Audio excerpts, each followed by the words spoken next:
శుభోదయం. రామ్ రామ్.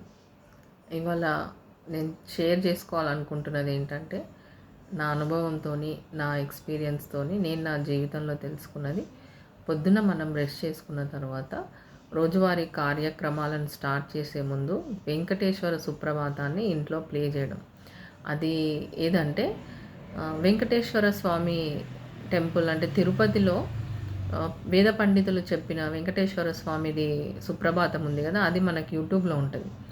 దాన్ని పొద్దున్న లేవగానే మనం ప్లే చేయడం అనేది అది ఎందుకంటే మనము అట్లా ప్లే చేయడం వల్ల ఏమవుతుందంటే మన రోజు అనేది చాలా మంచిగా గడుస్తుంది. ఎట్లా అంటే మనం అది ఎందుకు ప్లే చేస్తాం యాక్చువల్గా, వెంకటేశ్వర స్వామి పొద్దున్నే లేచి తన భక్తులను దీవించడం లేదా ఆశీర్వదించడం అంటే ఏంటి, ఆయన కర్తవ్యాన్ని నిర్వహించడానికి ఆయనని మనం నిద్ర మేల్కొల్పుతున్నాం.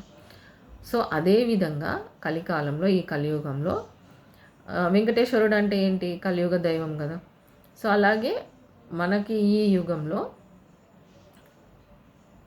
సుప్రభాతం ప్లే చేయడం వల్ల మనం పొద్దున్నే లేచి మన కర్తవ్యానికి మనం నిర్వహించడానికి కర్తవ్యోన్ముఖులు అంటారు. మనల్ని కర్తవ్యోన్ముఖులను చేస్తుందన్నమాట ఈ వెంకటేశ్వర సుప్రభాతం పొద్దున్నే మనం వింటే. ఇది నాకు యాక్చువల్గా ఎప్పుడు గుర్తొచ్చిందంటే, మా మమ్మీ చిన్నప్పుడు నేను పడుకున్నప్పుడు రోజు మార్నింగ్ రేడియో